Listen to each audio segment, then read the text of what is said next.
Wow, that's a great question.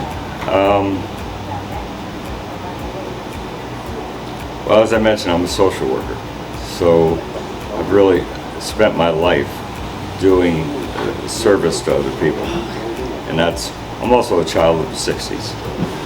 So, the 60s, it was really having peace, love, and, all this kind of stuff, and there was a lot of altruism,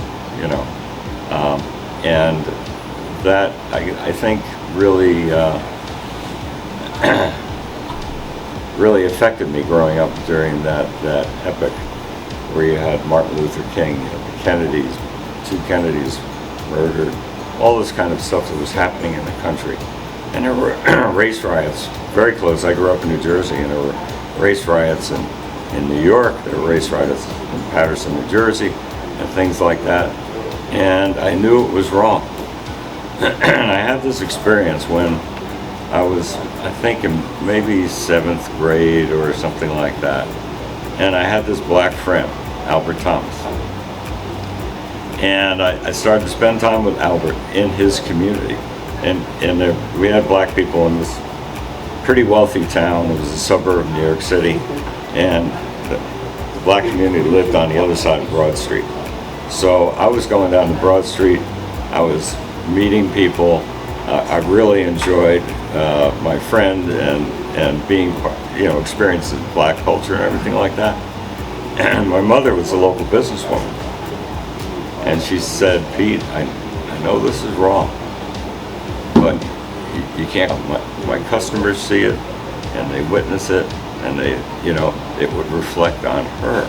And she was worried for her own financial security and our financial security. My dad died when I was 8, so she was a single woman raising 3 boys. So there was a lot at stake. And I was like, wow, I sort of understood it, but I knew it was wrong. I knew it was wrong.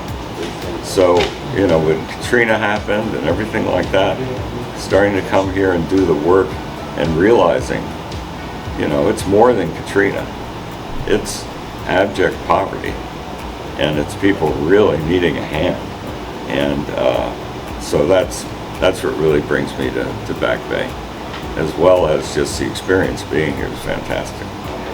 It's just great from morning to night. And I've met really great people, including on this trip. I've met some people that really have been a joy to spend time with. Well, I'll describe an experience that I had. I was working at Loaves and Fishes when it was way over on the other side of town, and I decided to walk home, just for some exercise and to kind of experience a little bit more of Biloxi rather than just getting in a car and go from here to there and stuff like that. So, people I was working with left, they took off and all that sort of thing. And I was walking and it started to rain like crazy. I mean, I was soaked to the bone, and my phone died, and I couldn't call anybody for a ride. So the only way to do it was through it.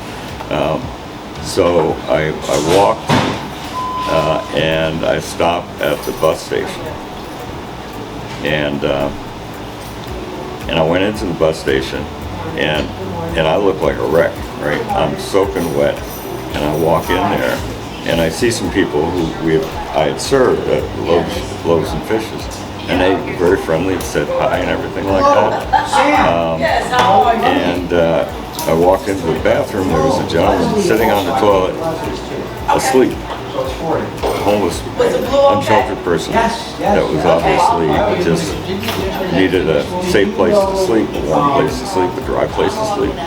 And I was like, wow, so this is really what it's like. And I didn't look very different from anybody other than my skin color maybe. But there were, black and white people that were hanging out in that bus station because they were unsheltered. And so I had this experience of what it could be like.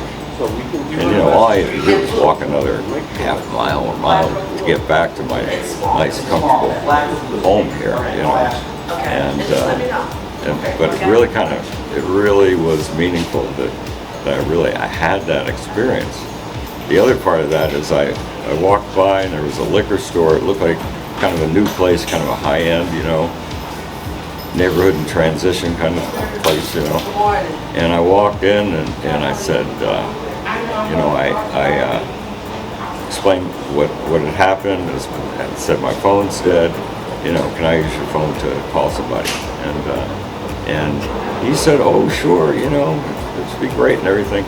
I have to wonder if my skin color was black, whether I would have gotten the same reception from that gentleman. Maybe, I'll never know.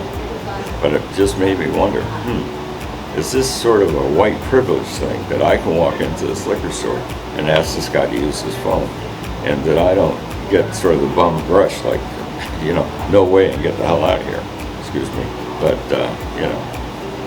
that made me kind of wonder what it would have been like if my skin color had been different, even though I still look like a wreck, This guy was willing to help me out.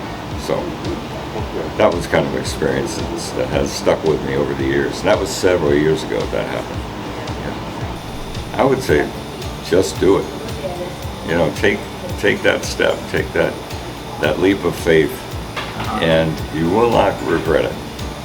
It's really something about giving back. And for me, it's sort of righting a wrong.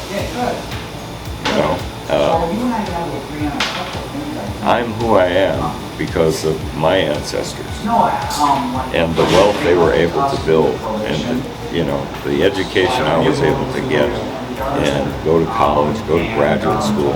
All these kinds of things, were gifts to me. I did nothing to earn it. Well, I did a little bit of work here and there, but there were a lot of things that were accessible to me that won't be or aren't accessible to other people. And so, so many gifts have been given to me. I think I felt like I'll speak for myself, I had a responsibility to give something back. So if somebody's considering it, if this is really a good opportunity, and I've talked to lots of people who have been to other kind of housing rehab sort of organizations around the country, really, and internationally as well, and they really talk about how the Back Bay model is really different and superior, and nothing to dismiss other organizations, but they found this to be the best place to come, and the one that they enjoy the most and get the most out of. So that's what I would say to that person who's like, maybe I should, maybe I shouldn't. Come on down. It's a great experience. You won't regret it, I guarantee.